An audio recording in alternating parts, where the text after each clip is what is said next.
मंडळी, तुम्ही खरंच कोण आहात? हा देह की त्या देहात राहणारी दिव्य शक्ती? चेहरा बदलतो, वय वाढतं, शरीर थकतं, पण तुमच्यात काहीतरी आहे जे कधीच बदलत नाही. हो, तो म्हणजे तुमचा अंतरात्मा. तो निश्चल आहे, शांत आहे, अविनाशी आहे. समर्थ रामदास स्वामी म्हणतात, देहाभिमान सोडा, आत्मस्वरूप ओळखा. आज आपण जाणून घेणार आहोत दासबोध दशक 11 समास 8 अंतरात्मा विवरणमधील जीवन बदलणारा संदेश. श्रीराम. शुकासारिखे पूर्ण वैराग्य ज्याचे, वसिष्ठा परिज्ञान योगेश्वराचे, कवी वाल्मिका सारखा मान्य ऐसा, नमस्कार माझा सद्गुरु रामदासा. जय जय रघुवीर समर्थ.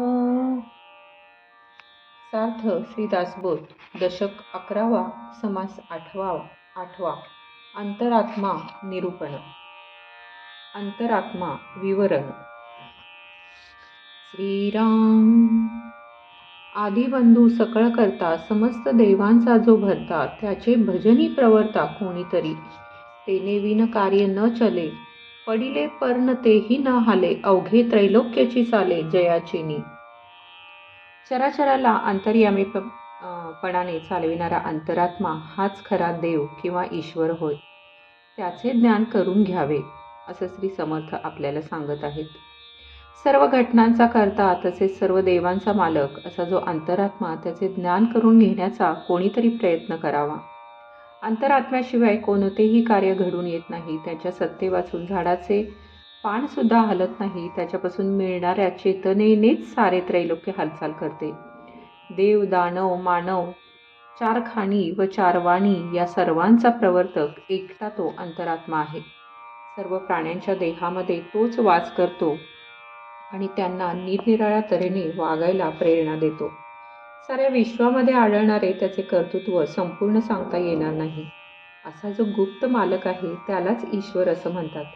त्या ईश्वराच्या सत्तेनेच लोक मोठे ऐश्वर्य भोगतात. अशा अंतरात्म्याचे ज्ञान ज्याला होते तो स्वतः विश्वव्यापी विश्वंभर बनतो. मग समाधी आणि सहज स्थिती यांचे काहीच महत्त्व उरत नाही. ईश्वराशी तदाकार होण्याची स्थिती इतर सर्व अवस्थांच्या मानाने फारच पलीकडची असते.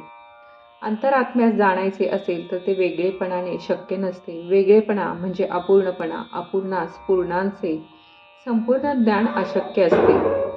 म्हणून आत्मचिंतनाने ईश्वरामध्ये मिसळून जावे, विभक्तपणे उरूच नये. या सगळ्या दृश्य विश्वांचे विवरण करीत गेल्याने अंतरात्म्याचे रहस्य आपोआप आकलन होते आणि एकाएकी प्रचंड लाभ हाती येतो. त्यासाठी निराळे श्रम आपल्याला करावे लागत नाहीत. बुद्धीने विवरण करून अंतरात्म्याचे ज्ञान करून घेणे कोणालाही शक्य नाही. त्याचे ज्ञान होण्यासाठी बुद्धीने धडपडणाऱ्यांना त्याचे एवढे तेवढे ज्ञान होते, पण त्यावरच ते समाधान मानतात. अल्प स्वल्प ज्ञानाने अंतरात्म्याचे जे किंचित दर्शन झालेले असते ते वारंवार पुन्हा पुन्हा घ्यावे, पुन्हा पुन्हा त्याचे विवरण करावे, त्याच्याबद्दल वाचलेले पुन्हा पुन्हा वाचावे. हा अंतरात्मा केवढा आहे व कसा आहे, त्याला जो पाहतो त्याची काय अवस्था होते याबद्दल जो सांगतो ते अपुरे असते. कारण त्याने जेवढे पाहिलेले असते आणि ऐकलेले असते तेवढेच ज्ञान तो सांगतो. माणसाने कितीही ऐकले आणि पाहिले तरी अंतरात्म्याचे संपूर्ण वर्णन करण्यास ते पुरे पडत नाही. विचारा, देहधारी माणूस अनंत व अपार अंतरात्म्यास संपूर्णपणे जाणणे शक्य नसते. माणूस अपूर्ण तर अंतरात्मा पूर्ण आहे. पूर्णाला अपूर्ण आकलन करू शकत नाही. याचे कारण असे की माणूस पूर्णाचे अखंड चिंतन करीत नाही. अखंड चिंतन करीत गेल्याने माणूस अखेर देवाहून वेगळेपणाने उरत नाही. देवाशी वेगळेपण नसावे म्हणजेच मग भक्त म्हणून घेणे शोभते. देवाशी तादात्म्य साधले नाही तर खटाटोपाचे श्रम सगळे व्यर्थ जातात. अंतरात्मा देहात असून शहाणी माणसे त्याचे ज्ञान करून घेत नाहीत. मग मूर्ख आणि शहाणे दोघेही दीनवाणे जीवन जगतात. एक माणूस एक घर पाहून गेला, पण त्याने घराच्या मालकाला पाहिले नाही, ओळखले नाही. दुसरा एक माणूस एका राज्यामधून आला, पण तेथील राजा कोण याची चौकशी त्याने केली नाही.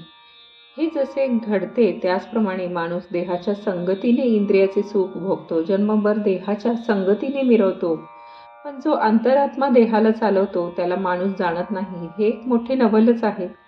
अशा रीतीने लोक विवेकहीन असून देखील स्वतःला मोठे विवेकी म्हणवतात. एकंदरीत ज्याला जशी जगण्याची सवय लागते तसे तो जगतो. ज्याला आपले अंतरंग सांभाळता येत नाही तो मूर्ख आहे. म्हणून माणसाने शहाणपण शिकावे असे म्हणतात. परंतु म्हणून शहाण्यांकडे पाहावे तर ते देखील अंतरंगाचे ज्ञान नसल्याने दीनवाणे झालेले आढळतात.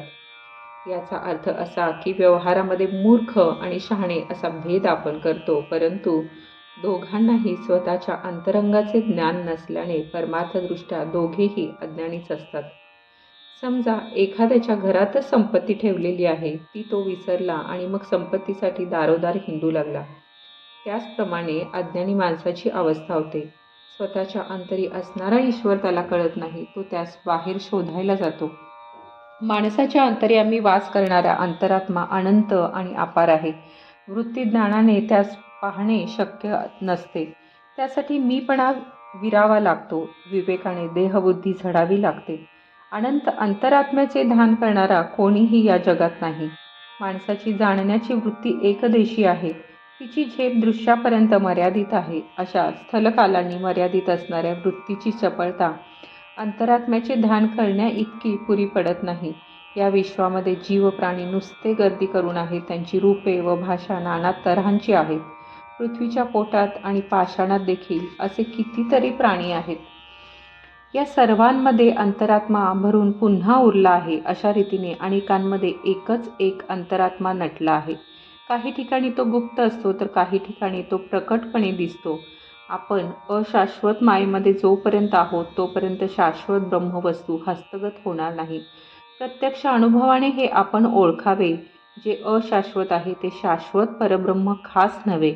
एका तत्वाने दुसऱ्या तत्वाचा जेव्हा निराश होतो तेव्हा देहबुद्धीचा क्षय होतो. मग चोहीकडे एक निर्मल, निश्चळ व निरंजन ब्रह्म आपल्याला अनुभवास येते. विवेकाचा जो मार्ग आहे त्यामध्ये मी कोण, मी कुठून आलो, मी कसा आहे, हे प्रश्न आपल्याला सोडवावे लागतात.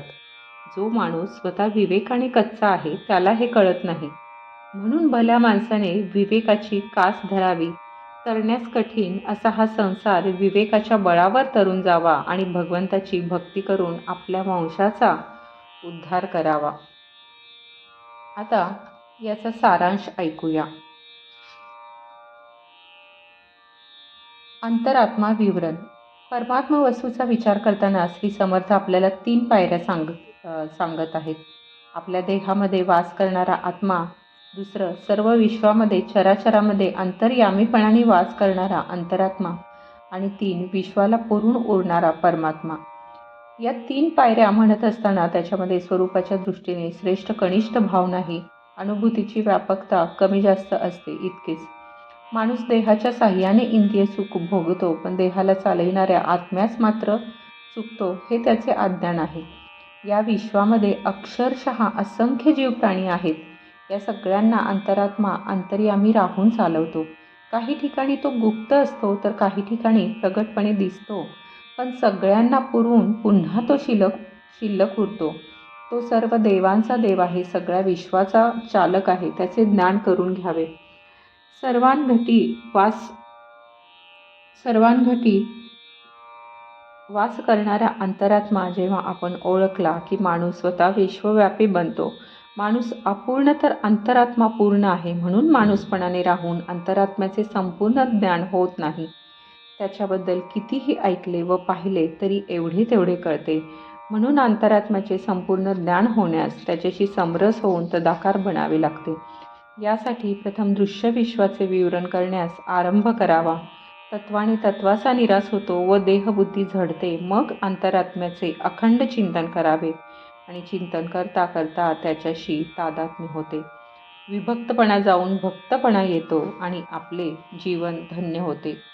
इति श्री दासबोधे गुरुशिष्य संवादे अंतरात्मा विवरण नाम समास 8वा समाप्त. जय जय रघुवीर समर्थ. तुम्हाला हा व्हिडिओ आवडल्यास कमेंट, लाईक, शेअर करा आणि पुढील व्हिडिओसाठी हे चॅनल सबस्क्राईब करायला विसरू नका. श्रीराम.